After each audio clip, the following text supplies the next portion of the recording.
Our lips met in the orchard mist and lingered longer than any human man could resist. I had the longest kiss I've ever had in my life. I think about my wife. Nothing compares to this. I'm drawing on a comprehensive list. Hi everyone, I'm Jo Fry and this is my channel Jojo Fry Rocks, and today I'm going to be doing a bit of a reaction video to The Darkness's new single, The Longest Kiss. So they've just released a new single and announced that they're putting out a new album, and they've announced their tour dates for March 2025, so next year. The new album's going to be called Dreams on Toast, which is yet another kind of play on words type thing. Not the best one they've come up with, I think, but probably not the worst one either. Because of course, you know, there's One Way Ticket to Hell and Back, which in my view is a return ticket.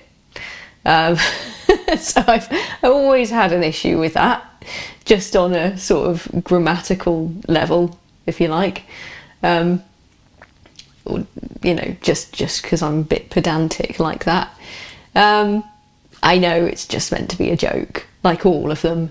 You know, and it wasn't really their fault that when they put out the album Easter is Cancelled in 2019, kind of Easter was cancelled. That wasn't really their fault. They've announced Dreams on Toast as their next album, and the first single, The Longest Kiss, is a real sort of, in some ways, quite a departure, I think, for them.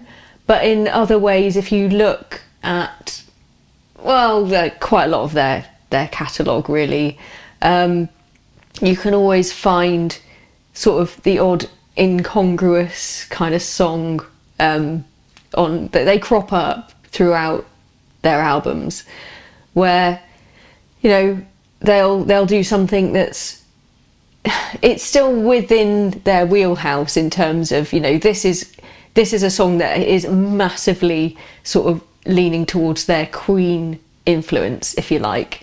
So there'll be like an album of, you know, mainly sort of AC/DC type rock kind of influenced songs, and then there'll be like a, you know, a song in 12/8 time that's kind of a do and we'll have, you know, a kind of Brian May-ish solo and stuff. So, you know, they do kind of lean into it more on occasion, and this is one of those occasions where I think they've also this time brought in more of a kind of ELO Beatles-ish influence, which is something slightly different for them, actually. It really sounds a lot, very much like something like Mr. Blue Sky.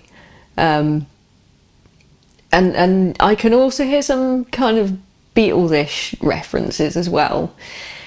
So yeah, it's a little bit different. It's kind of a mainly piano-based song. Of course, Justin plays synths as well as guitar and drums and all the other things that he can do.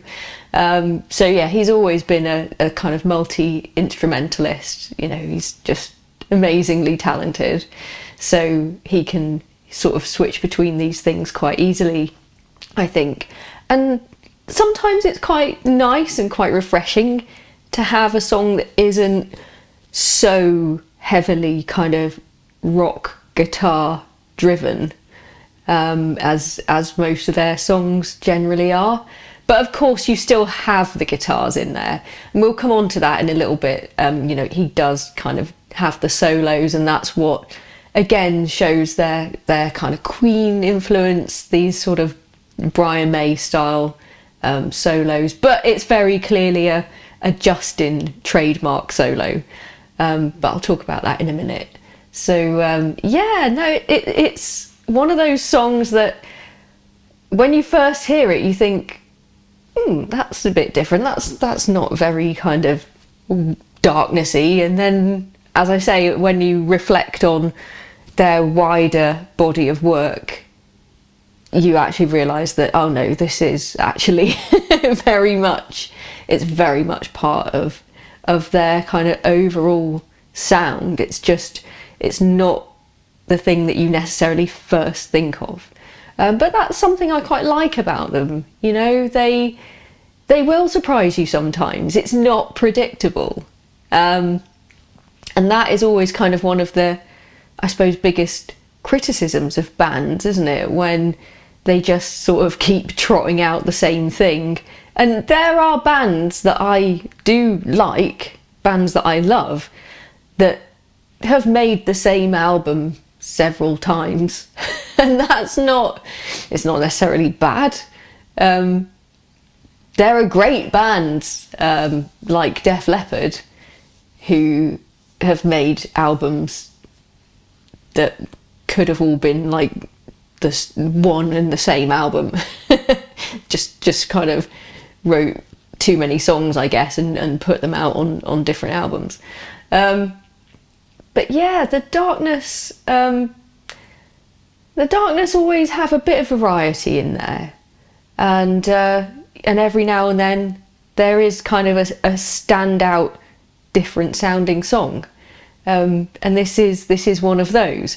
So at first, it kind of takes you a while to kind of get used to it, get the sound and get into it. But it is, as most of them are, extremely catchy, very, very melodic, very catchy.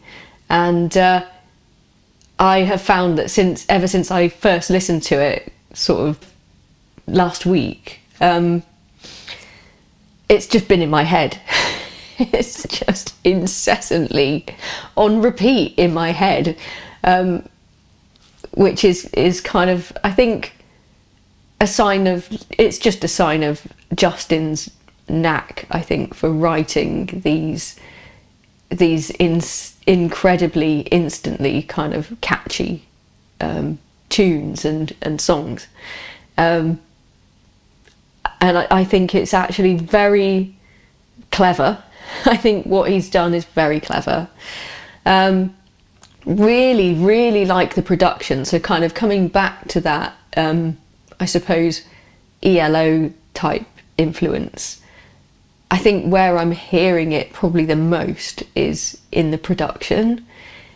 It's beautiful. It's really, really beautifully arranged. The arrangement and the production. I think in terms of the sound of it, it's one of their best, actually. Maybe it reflects, just the 20 years of experience that they've had making music. I don't know, but on some of their other albums, it's been, the kind of quality of production has varied, let's say. I think because they're quite experimental, or their approach can be quite experimental at times, and they've tried different things. And I know that on Motorheart, for example, I know that Dan was basically kind of trying out various different production techniques across the tracks on that album, to greater or lesser degrees of success.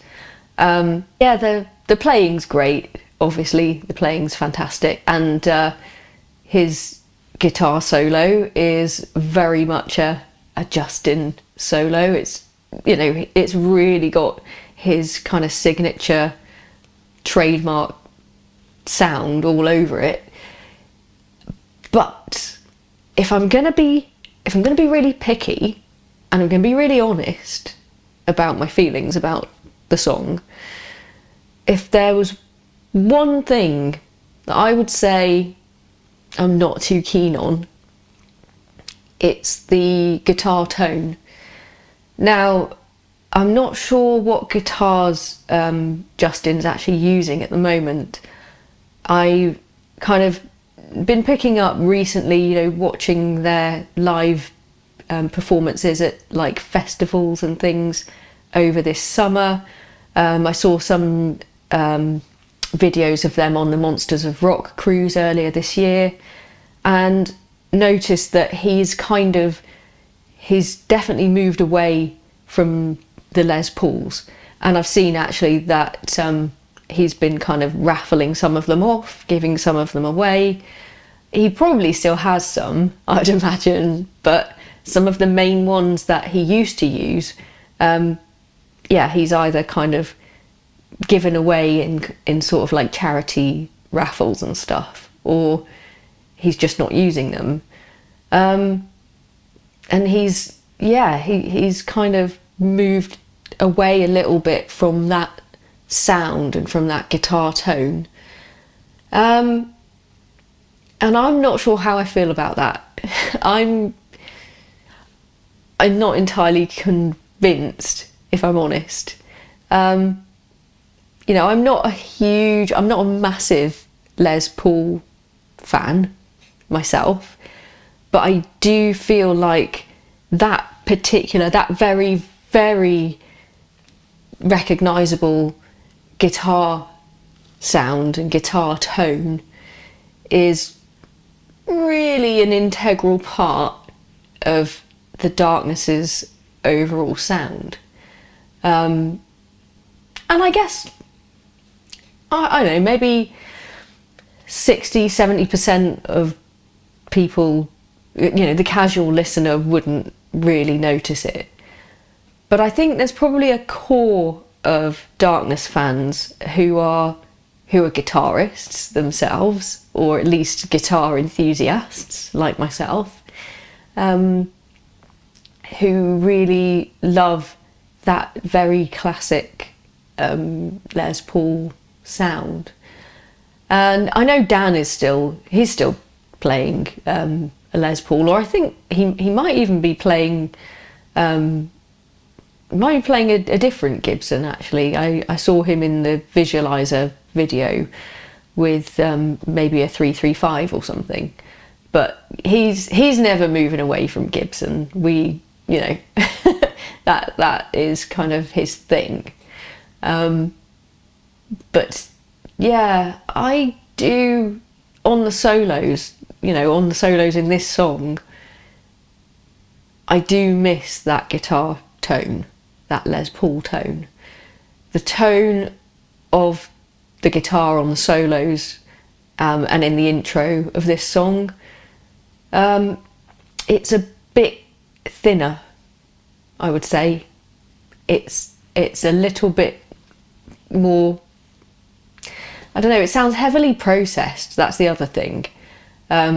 Personally, I just prefer a more raw, organic sounding guitar. You know, it could be a number of things, but I feel like the main thing is that he's not using a Les Paul. Because I know he's not really an effects person. He doesn't really use kind of pedals and stuff. So whatever is kind of affecting the tone, I feel like it's going to be coming mainly from the guitar itself and the pickups. Could be different amps as well, but they've always used different types of amps really. They've gone through different iterations in their gear and in their kind of rigs and stuff. So I don't feel like it's necessarily an amp thing. To me, it just feels very much like a guitar tone thing. So that's my only criticism. It's not really a criticism, it's a personal subjective taste thing, I guess. But I would also imagine that there are probably other Darkness fans that will kind of miss that classic Les Paul tone. And then again, I could be entirely wrong. He may be using a Les Paul, but in the processing, it's just kind of made it sound as if it isn't one. I don't know, but that's the only thing that I thought, I maybe wouldn't have made that particular choice in that solo. But overall, it's a lovely song. It's very sweet. It's a very sweet little song. Hopefully reflecting the fact that Justin is happy. Hopefully, I guess. And I'll be very, very interested to hear the rest of the album. I'm not sure I'll be able to get to any of the tour dates. Unfortunately, they're not kind of playing near to where I live on a day and at a time that I'd be able to make. But I'd love to go and see them play some of their new stuff. The album kind of design and cover and kind of concept for that is quite interesting. They're all, I'll kind of put a picture in the edit. They're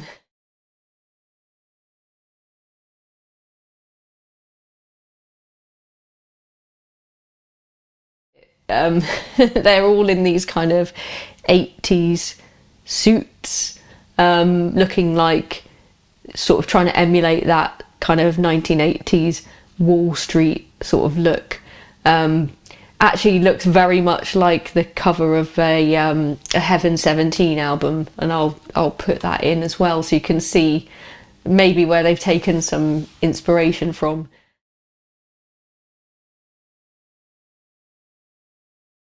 I'm not quite sure why, so maybe that will become apparent when we hear the rest of the Dreams on Toast album.